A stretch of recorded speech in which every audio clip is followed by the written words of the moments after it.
TikTok ainda tem muita crítica aos meus conteúdos. Vários comentários do tipo, pare de falar isso, esse jogo é maravilhoso, eu cresci jogando isso.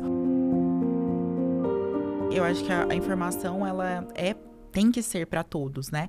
E eu ainda sinto muito esse preconceito dentro da classe médica, principalmente dentro da minha sociedade, né? Assim, de neurologia infantil, que são poucas pessoas, tem um preconceito ainda em relação às redes sociais, mas as pessoas estão entendendo que elas precisam estar ali, porque se elas não estiverem, uma outra pessoa que não tem a formação adequada vai estar ali dando aquela informação, e muitas vezes uma informação equivocada. Exato, sem base científica, sem nada. Então as assim, é uma responsabilidade. Isso, é uma responsabilidade muito grande, e as pessoas boas, que têm bagagem, que têm conteúdo, elas precisam passar isso pra frente. E a rede social é um jeito de fazer isso. Sim, é uma praça pública, né?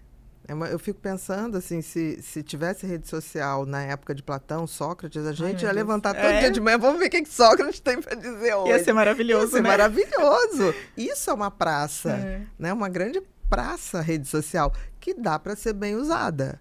Eu acho que dá para fazer grandes coisas. Porque tem gente que fala assim, mas você fala para uma pessoa que não vai ao seu consultório. Quem disse que precisa? E o objetivo não é esse. O objetivo é que aquela pessoa, tomada daquele conhecimento, possa melhorar o universo dela.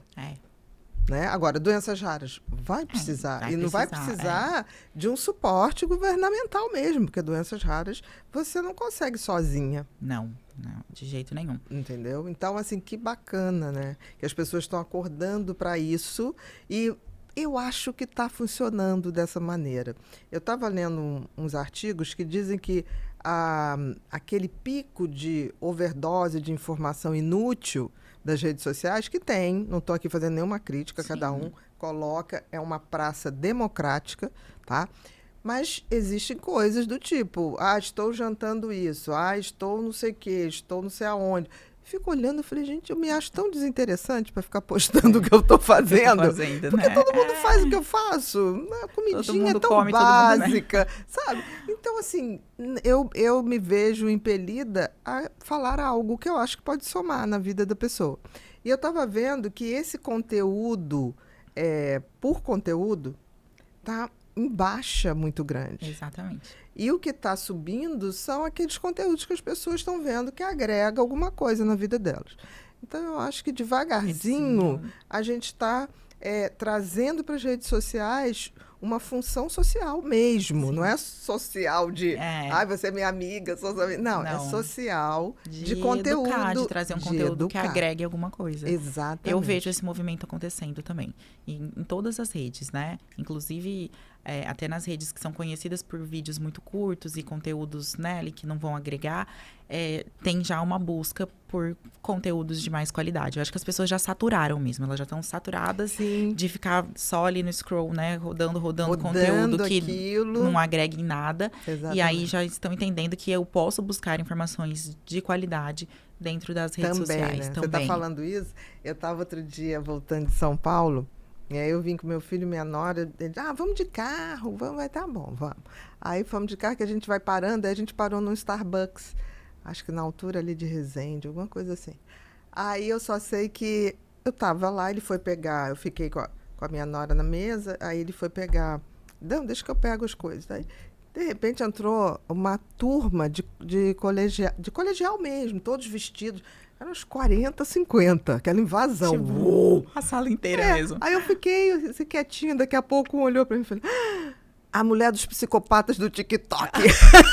Menina, aquilo foi... Aí meu filho tava no caixa, veio correndo, o que é isso?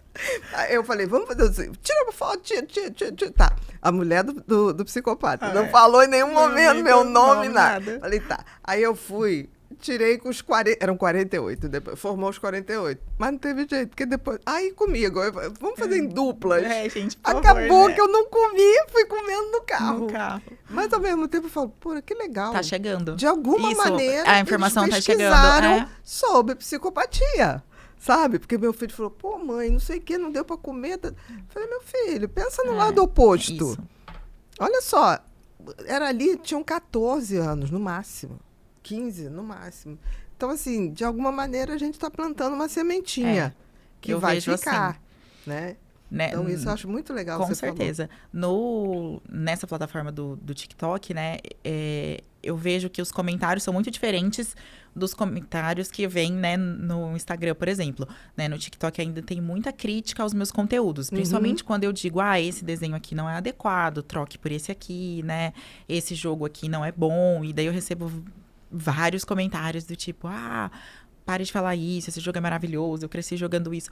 Mas, de alguma maneira, aquilo fica. Porque a pessoa se incomodou a ponto de ir ali e comentar. E daí, mesmo que ela continue jogando ou fazendo, ela vai pensar antes, principalmente quando for pro filho dela, né? Será que eu vou colocar mesmo esse conteúdo? Então, se ela reagiu, e se ela for uma pessoa interessada, ela vai falar, será que isso que a Tamires está falando procede? E vai dar mais uma pesquisada. Vai no chat GPT, vai lá, papapá. Isso, papapá, prejudica? Sim. Ele vai pensar. Porque assim, você fala uma coisa, você tem 2 tipos de público. Que de imediato, nossa, precisava ouvir isso. Era isso, é isso que eu penso. E tem aquele que nada a ver. Ok, impactou todo mundo. É isso. Da mesma maneira. E não tomo como crítica, eu tomo como não é o momento daquela pessoa perceber. Isso. E tudo bem. Exatamente. A gente respeita, né? Tem democracia até pra isso. Até pra isso. Pense diferente de mim, não tem problema. Só não me xinga. Mas pelo menos vai fazer a pessoa pensar. Eu acho isso. Pelo menos é um conteúdo que faz ela pensar e discordar. Ela parou. Porque ela parou. Porque hoje tudo é tão rápido e não agrega, né, aquilo que a gente estava falando, que a pessoa nem se dá o trabalho de pensar, de discordar, de digitar. Porque hoje as pessoas... Eu fico muito preocupada com isso, assim. A comunicação dessa nova geração.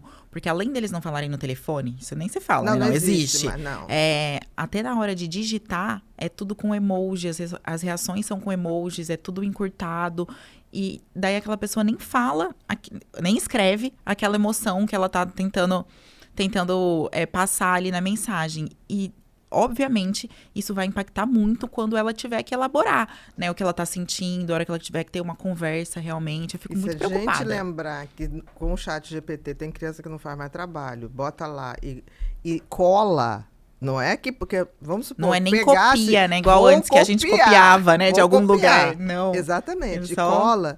E isso já tem estudos, né? Por exemplo, a Dinamarca foi o primeiro país, não sei se você leu sobre isso, que botou tablet em todas as escolas, Já tirou, mandou tirar tudo. Voltar o caderno, voltar a caneta, o lápis, porque provou que houve uma queda cognitiva. Antes da inteligência artificial. Inteligência artificial, eu acho fundamental. Por exemplo, na tua área de doenças raras. Ajuda muita coisa. Ajuda muito, né? Porque o diagnóstico é demorado, é difícil. É um parceiro ali vamos me ajudar a pensar numa coisa que eu não pensei. Ou me trazer o que tem de artigo disso, aquilo, né? Ajuda. Fundamental. Mas é uma parceria, é um complemento. Pode substituir, né? Não te substitui. É o que eu digo. Tenho medo da inteligência artificial, tenho medo de quem usar como mestre. Mas acho que os grandes profissionais vão usar como parceria e vão sair na frente como diferencial de oferecer mais.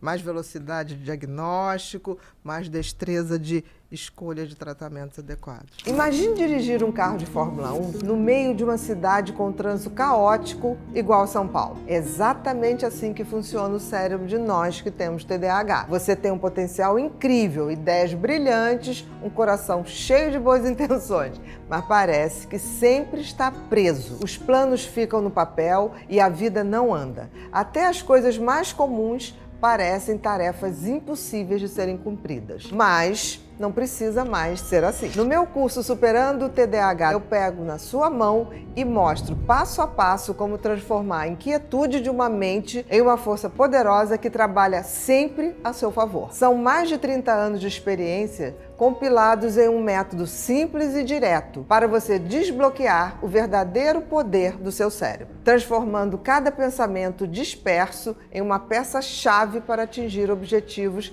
que antes pareciam impossíveis. Se fizer sentido isso para você, conheça o curso agora mesmo.